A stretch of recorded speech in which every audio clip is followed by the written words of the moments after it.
I just want to thank everybody for calling in. And I really have to thank, the Bankless Africa, Ernest, and everybody else who has given us a lot of help in terms of bringing this program to life.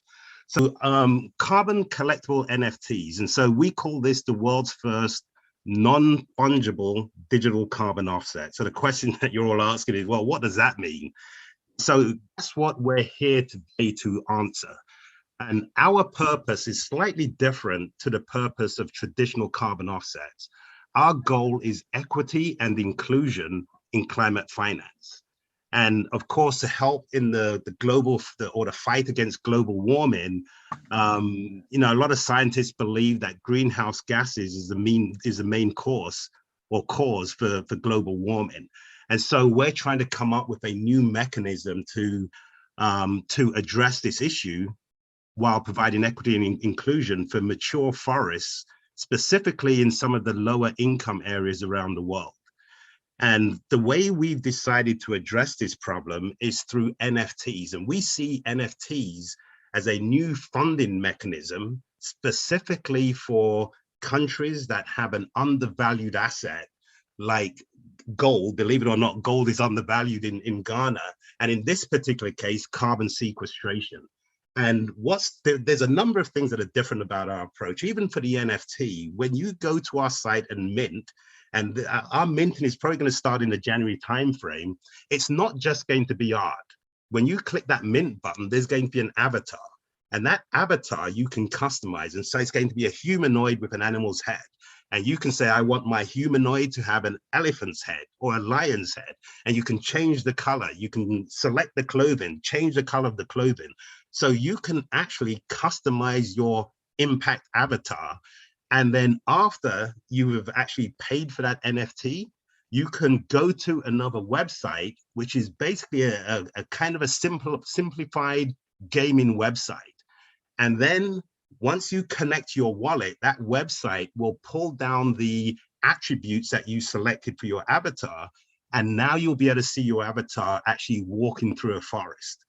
And eventually we'll try to get that metaverse forest to look more like the real forest. But at this point, it's just going to be a pixelated forest. And as you're walking through the forest, you're going to meet other people who have bought NFTs as well. And you'll actually be able to speak to those other people.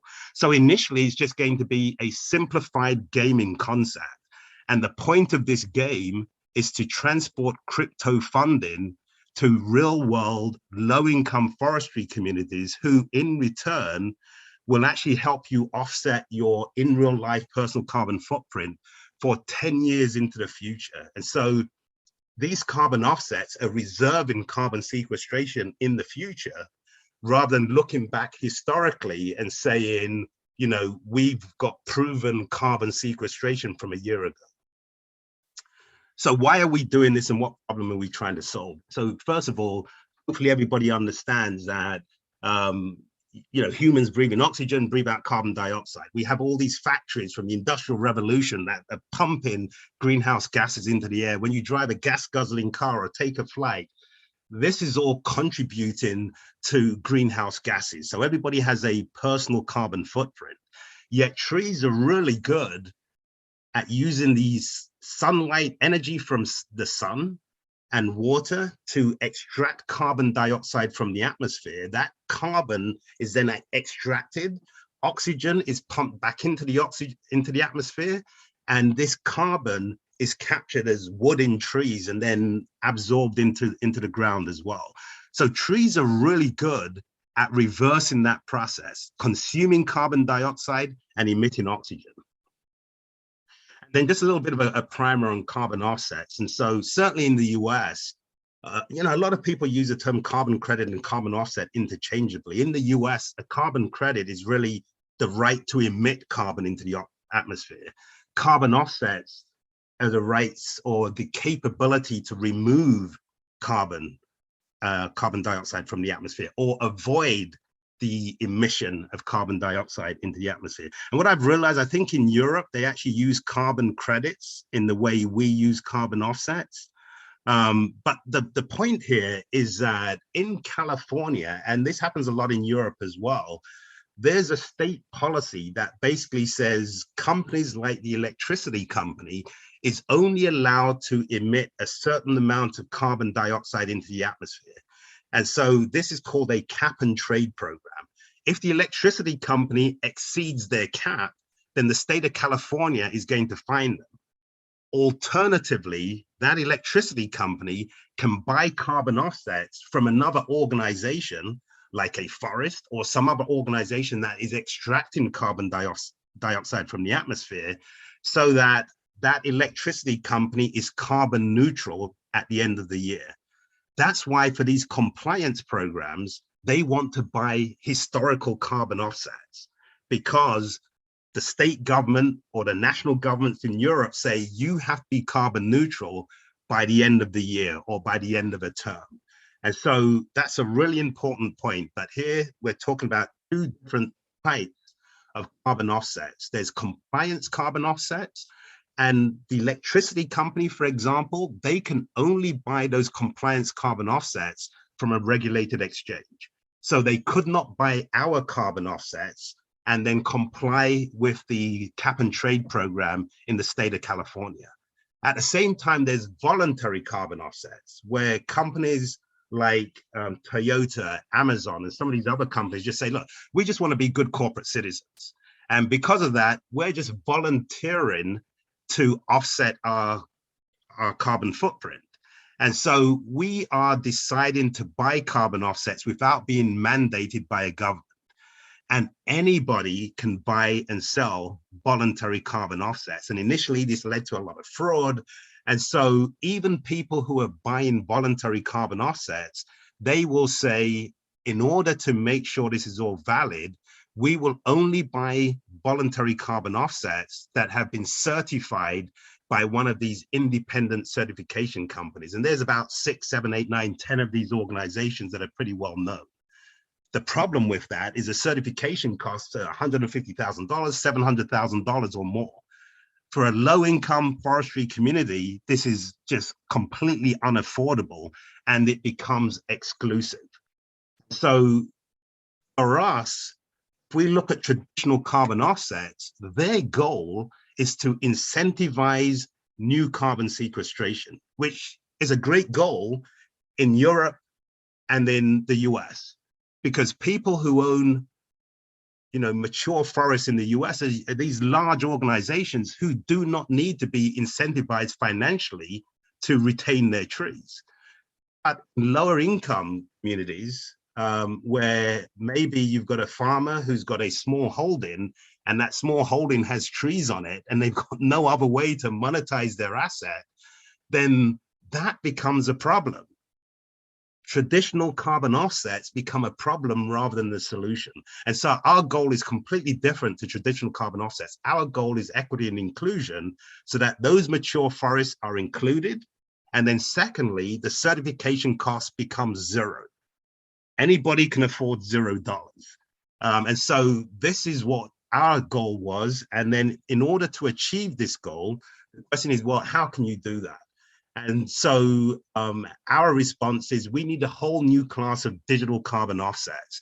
And so we use satellite imagery, machine learning, and artificial intelligence to look at the tree cover, and based on that tree cover, estimate the amount of carbon that is being emitted by the forest, the amount of carbon that is being sequestered by the forest, and therefore the net carbon sequestration. And to be honest with you, we're not the ones doing this. There's a third-party organization called Global Forest Watch. They monitor all of the forests all around the world, and they make their data available free of charge. And so we are actually using their data to calculate the carbon sequestration of our forests. And the second point for these organizations, these third-party organizations, the certification organizations, is why are we paying them to track carbon offsets when blockchains can do this free of charge? And so what we do is we tie carbon sequestration, in fact, 1 hectare of land, to a specific NFT. And that NFT is tracked on a blockchain. And so that completely eliminates double counting. And so it means that the people who own this land, they cannot sell the carbon sequestration rights to 5 different people. So we use the blockchain. And again, the cost of the blockchain in our particular case is negligible. And then thirdly, what we do is we have a broker dealer who verifies the right of sale. And so for this pilot project, we're actually working with a forestry community in Abitime in the Volta region of Ghana. And in October, a FINRA SEC registered broker dealer in the US paid their own way to travel to Ghana to verify that the community actually owns this forest actually exists. And then we received a letter from the paramount chief who has communal guidance for all of these individual forest owners in the community. And so the paramount chief actually sent us a letter to participate in the program, and actually sent a letter to the Forestry Commission saying that the community has decided to participate in our program. And that letter is actually on our website. Now, the Forestry Commission actually responded by saying, you know, they really support this program and are actually given permission for the community to participate in our program. And that letter from the Forestry Commission is also on our website. And so the broker dealer verified that these letters are real, verified the forest exists, verified that the paramount chief actually wrote that letter, and verified that the Forestry Commission actually wrote that letter in response.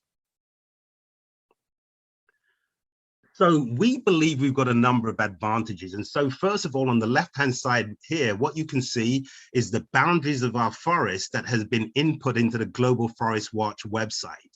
And once you input that boundary of the forest, the Global Forest Watch website actually calculates the carbon sequestration. And if you go to their website, they can explain the algorithms that they use in order to come up with that estimate. And then what we have done, we've actually got a PhD from Stanford University, who's a data scientist, and he worked with an analyst from Global Forest Watch to subdivide our forest into individual hectares.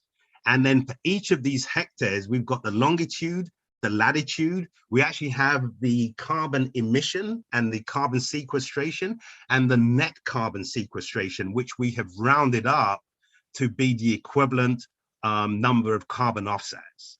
And so hectare number 1 in this example, this is the longitude and latitude, it actually has the equivalent of 6 tons of carbon dioxide in terms of net carbon sequestration, which is the equivalent of 6 voluntary carbon offsets.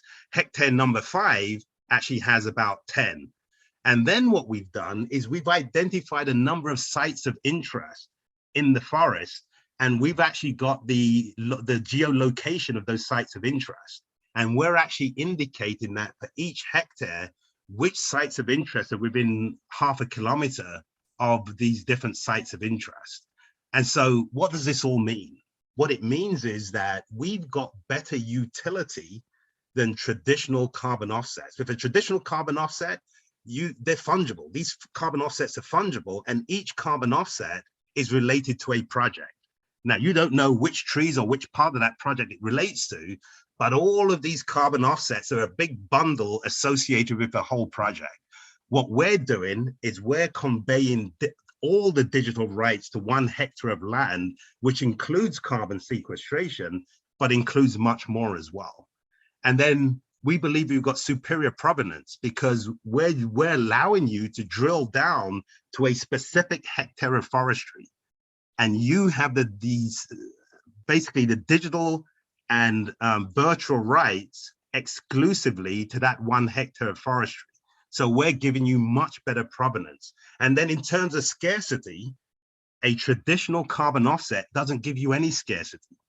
And what we're indicating here is that if your hectare of land has a waterfall or is close to a waterfall, maybe that's a little more valuable than a hectare of land that is not close to a waterfall.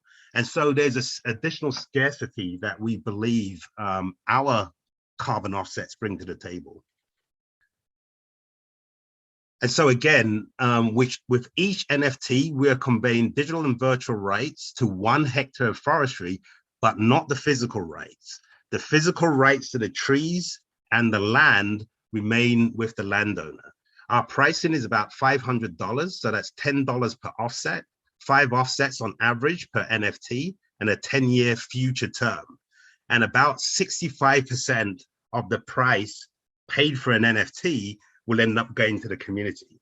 And so when you buy a traditional carbon offset, you need to ask what percentage of that price you pay actually goes to the farmer or the landowner or the community. And I can tell you it's much less than 65%. In fact, I've seen a study that basically says the price of some carbon offsets are more than 100% of the price of the carbon offset, or the cost of the project. Once you include all of the transactional costs, the cost of the project is more than 100% of the cost of the actual carbon offset. So, that's, what does that actually mean? And what that actually means is that if you're paying for one of those carbon offsets, your money is just going to the intermediaries and the government is still basically subsidizing the forest. And so the cost of the project should be less than, 30%, and eventually in the future, less than 20% of the price that you're paying for that carbon offset. So in terms of that 65% going back into the community, some of that revenue will be spent on forest management activities to help optimize the health of the forest. Some of it will be spent on forest security to prevent illegal logging and bushfires. But guess what? If you put up fences or whatever you do, people are just going to find a way around that. So you really need to address the root cause of the problem. The root cause of the problem is illegal logging and bushfires are the best way for those people to put food on the table for their families. So to solve that problem, you need to give them an alternative livelihood. So the majority of this money, 50%, actually goes to a social innovation studio.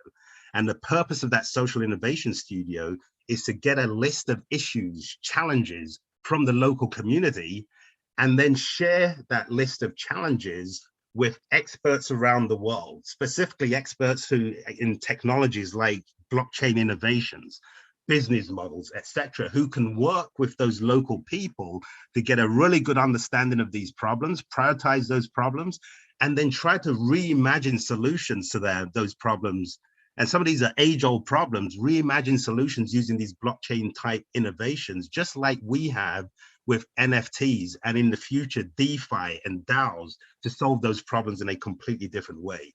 And then what we're looking to do with this social innovation studio is to fund companies, convert some of these local people into entrepreneurs, and then help them with not just funding, but management expertise, technical expertise, and everything they need to grow those companies to product market fit and beyond. And then hopefully those companies, now we're creating entrepreneurs, they're creating jobs and they're creating economic growth.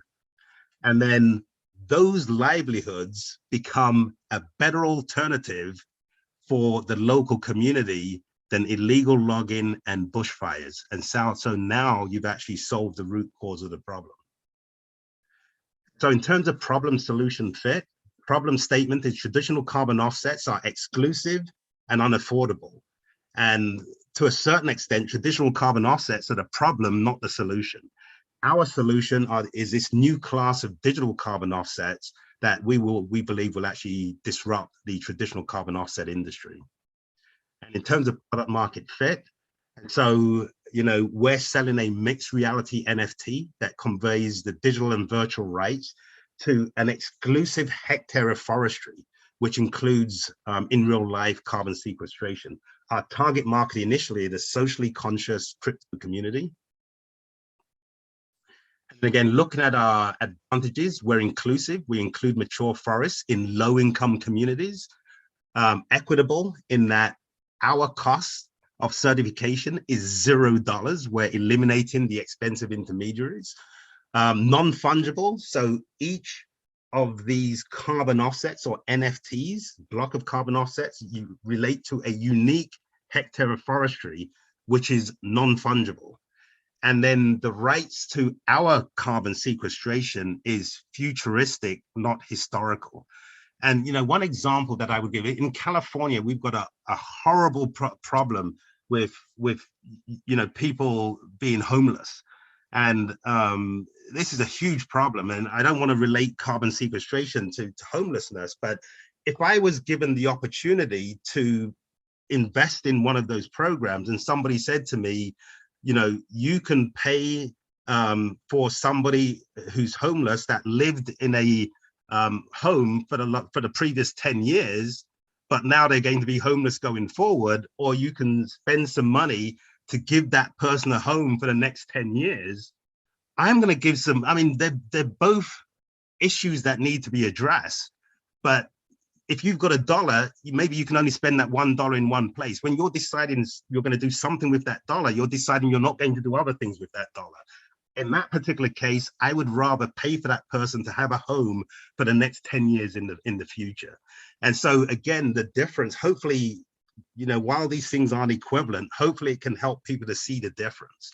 We're allowed, you know, carbon sequestration is a proxy for trees. What we're saying is, let's give people the funding they need to keep those trees healthy so that those trees will continue to sequester carbon 10 years into the future.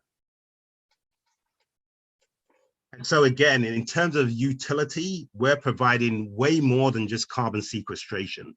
In terms of provenance, we're really using geolocation to help the owners of these NFTs to zoom in on the particular hectare of land that they have exclusive rights to. And then we're providing rarity by linking that to specific sites of interest. And so, in fact, before I get on to questions, I just want to make one more point here. If I can just skip to the next page. If you look at Web 1.0, Web 1.0 was kind of about email and one-way centralized information. So there were like these bulletin boards on America Online, and you could log in. In fact, with America Online, you had to log in, but when Yahoo came along and said, look, you don't even have to log in, you can see our information. But it was kind of one-way information and email.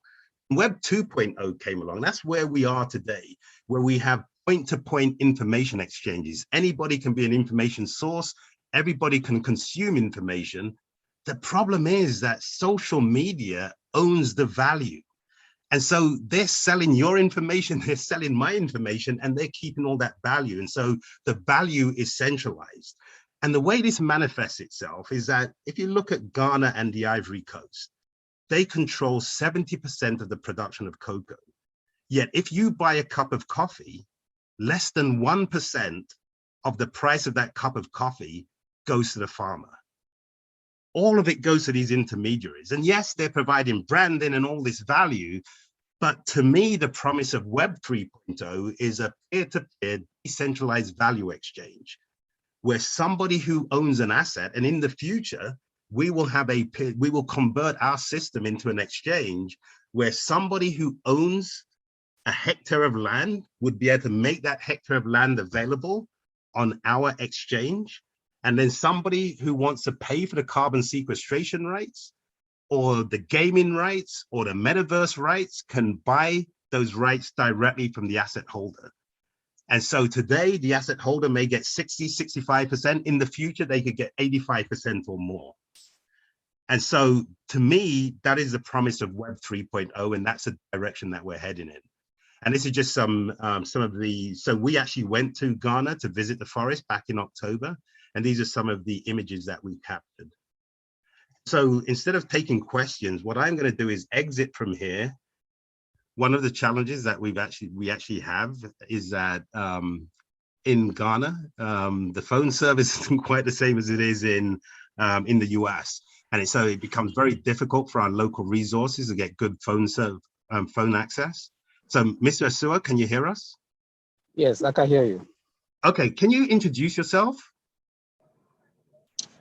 My name is Seth Rashid Asuo, Director for Whole West District Agri Department. Okay, and is that the Department of Agriculture? Yes, Department of Agriculture, yes. Okay, and then what ministry in the government of Ghana does that roll up to? Ministry of Food and Agriculture. Okay, okay, well, thank you so much. We really appreciate your time to join us today. You're welcome. Okay, so can you just explain your role in the Abitime community? I directly work with the farmers in the Avatime district, community in the whole West district. And basically, everything connected to agriculture that farmers or the citizens are involved in, I work directly with them to achieve results. And my department is a decentralized department under the local government that oversees agricultural activities in the district. And so we are linked directly. Our mother ministry is the Ministry of Agriculture. Okay. And can you tell us a little bit about the Abitime community itself? Avatime community is a mountainous, mainly mountainous. Okay, so Avatime community is mainly mountainous with a lot of forests on the mountains, mainly on the mountains. And most of the farmers there cultivate rice, a special type of rice called brown rice within their farming operations. So basically, Avatime represents a very important community so far as the whole West District is concerned. And their leader, I would say the paramount chief, mainly has been very instrumental when it comes to agricultural development of the area. And we work hand in hand to see to the welfare of the people. Okay, and the paramount chief actually is on the call today, and he's the one that actually applied to us to actually become part of our program, and also sent the letter to the local, to the Forestry Commission as well, to participate. Okay, so thank you for that. Can you tell us a little bit about the Abitime forest itself?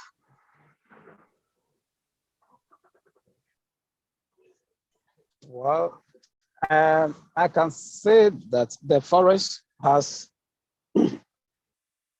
quite different species of trees.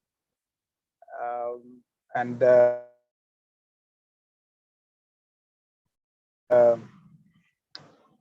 most of these trees, efforts have been made to protect the forest. A lot of efforts have been put in to protect the forest from many bushfires and illegal logging. And so over the period, it's been one community that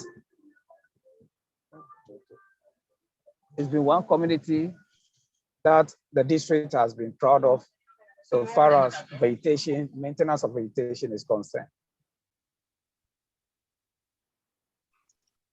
Okay, yeah, we can still hear you. And then what are some of the challenges that are currently being faced by the forest and the community? Well, in terms of the forest maintenance, sustenance of the forest, occasionally, annually, almost throughout the whole district, there are records of bushfires, and quite difficult to know who causes it. But there has been consistent effort made over the years by forming local watchdog committees who help to sensitize the citizenry, and then also put in measures at least to minimize the incidence of bushfires. So bushfires have been a major threat to the community in terms of the forest management. And also the illegal mining or logging of the trees has also been a threat. And the forestry department has also put in a lot of measures to curtail the incidents. So basically, these have been the two major challenges when it comes to the sustenance of the forest. So just for clarification, those bushfires, are they human initiated? Some are. We'll say some not intentionally. When our assessment teams go around, is being recorded that some are not intentional, but of course, it's directly linked to human activities. Sometimes farmers go to the farm to do their cooking, and out of maybe neglect or forgetfulness, they leave the fires unattended to, and that also leads to the incidence of bushfires and other related human activities. So that is why a lot of sensitization goes on year by year to, educate the farmers to be conscious of their activities when they go into the forest, so that it will not result into the bushfires incidents. Okay, and so one different question here is that, in the US and in Europe, some of these very large forests are owned by large corporations. And these large corporations have all these, they subcontract forest management to these other large organizations, and they're well funded and they're able to upkeep the forest. Is the Abitime forest owned by a large organization? No.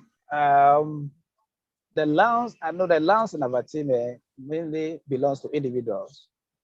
It's individual holdings. And so there's no record of any large corporation owning the management of the forest.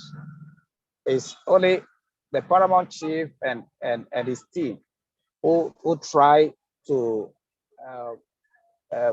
help with some activities that will help the owners maintain their lands and the forest. So basically, there is no large corporation that is involved in the forest management in Abitime. Okay, and so back to educational aspects. So what education do you think is necessary to help the community improve the care of the forest? Well, it's already ongoing. Like for the advert effects of fires is well known to the citizen already, but sometimes the effort and the steps to curtail it, it seems to be a bit costly to them. And so education in terms of the very need for everyone to be involved in the management of the forest, the basic education about forest maintenance and the do's and don'ts in the forest has all been ongoing. But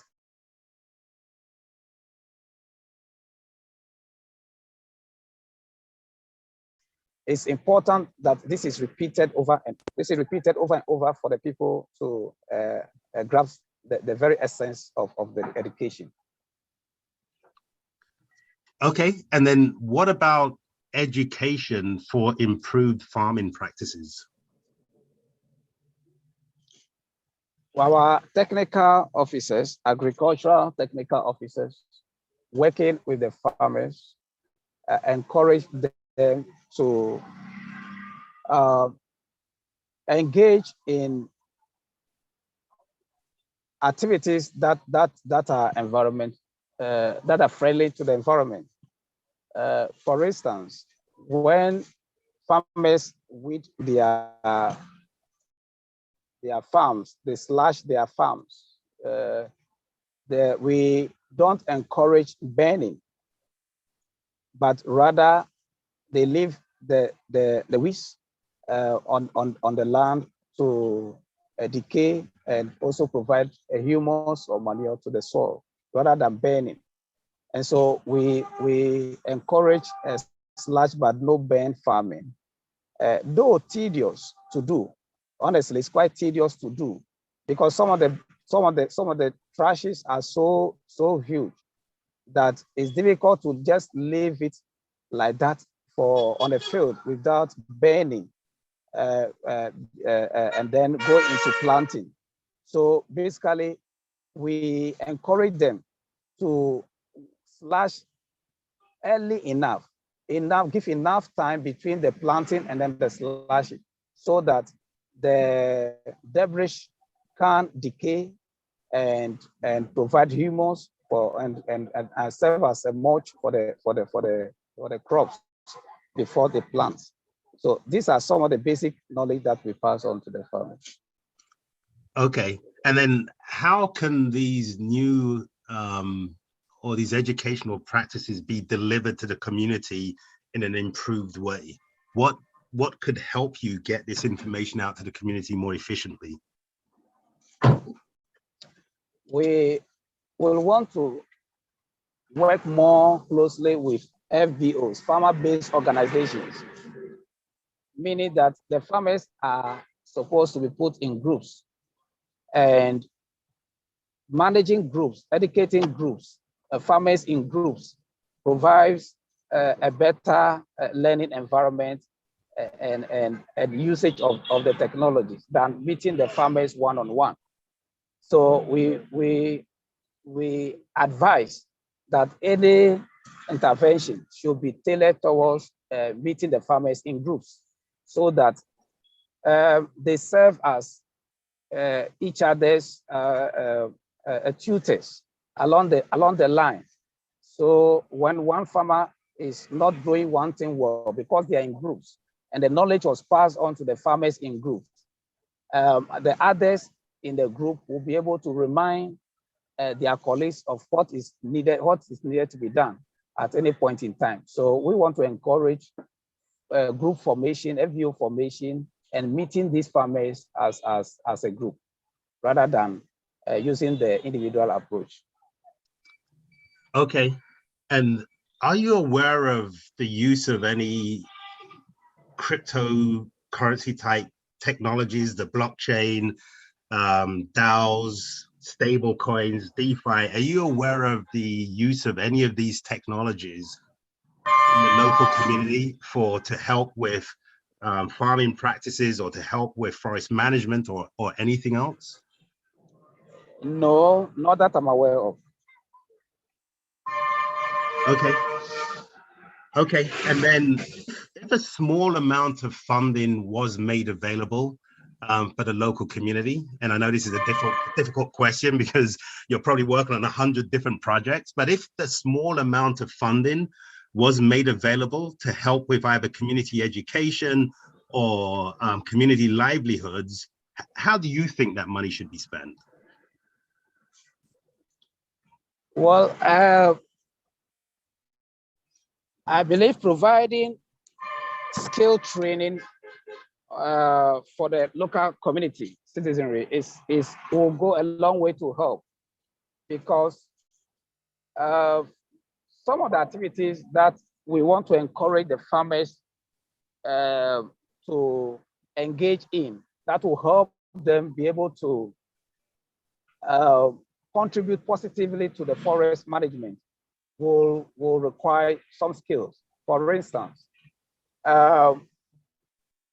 introducing farmers to beekeeping, introducing farmers to mushroom production are all forestry related activities.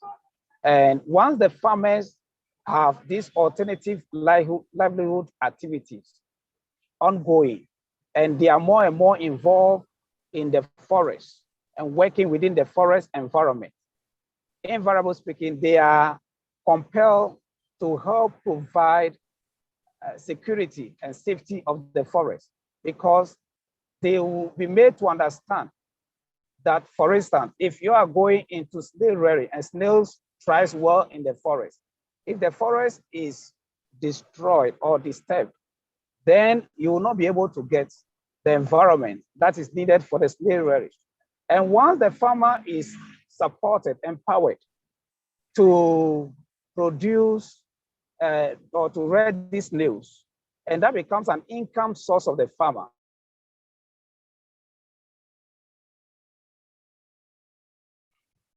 Yeah, and of course that is the directive Then of the us. farmer will automatically be more than willing to support the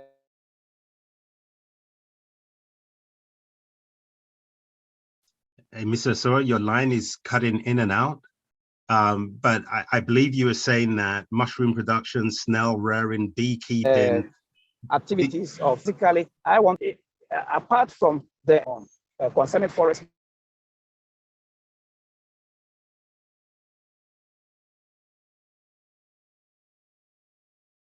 Hello, Mr. Asuo, can you hear us?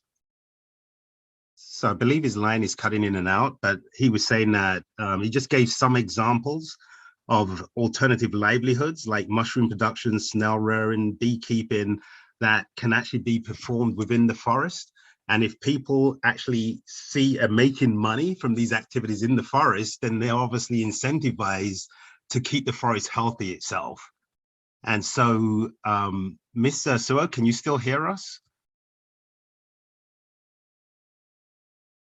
You're on mute. I just had one other question, and that was, Mr. Asuo, you're back off mute. Can you still hear us? Yes, please. Sorry. Yeah, so the final question is there anything else that you would like to share with the community or with the people who are on the call right now? Well, I believe this project is one of a very important one. And every effort that we are putting in, I pray that will be sustained so that our farmers can be supported to also contribute to this good initiative. The Department of Agriculture is very much ready to provide any level of assistance that is within our powers to making sure that the objectives of this project is fully met. So we are giving our assurance to the team that we are available at any time. You call on us, we'll be able to support as much as we can. We really appreciate that as well. We know we're going to need your help, and the Forestry Commission also said the same thing. And we really believe in combination, we can turn this situation around. And so what I'd like to do is just turn to the audience. Is anybody else on the call? Does anybody else on the call have any other questions for Mr. Asuo? Well, I just wanted to say thank you very much. It was very educational to both of you. You're welcome. Okay, Curtis, did you have any other questions or D-side? Oh, Curtis, is Curtis still there? Yeah, he is.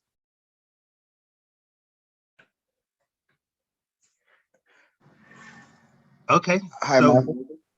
Yeah, go ahead. Yeah, all I just want to say is that so far so good. It's been so interesting hearing from both, yourself and then Mr. Asuo. It's been very educational. We've been educated so much about the forest and what we can actually benefit from the forest. So I just want to find out from Mr. Asuo if they already have species of the kind of mushroom to, mushroom kind of farming to go into, and then if there is a ready market so that once it's been produced, they could sell it off, because I know maybe mushroom cannot stay for so long a time if it's not bought on time or maybe sold on time. Yeah, thank you. Yes, we have some species ongoing in the district. We've tried oyster mushrooms in the Avatime enclave, and it did well. We had a farmer who won the district best mushroom farmer from Avatime district. And as I said earlier, Avatime, being a mountainous area, provides a very humid climate, atmosphere that is very much needed for mushrooms production, especially the oyster mushrooms. And so, as I said, it's been tried there and it's successful. And so I have no doubt about upscaling it and its maintenance at that level. It will be very, very beneficial. Also, about the market, we have a growing market for mushrooms. Over the years that we've been in mushroom production, I can say that the market is a growing one.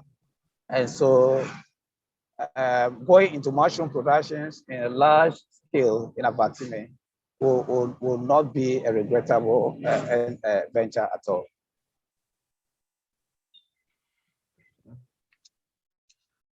Okay, so and I noticed there was a couple of comments from Ernest and also from the Paramount Chief in the chat, and so thank you for those comments. We did run a little long today, but I thought it was really important to hear from the Department of Agriculture.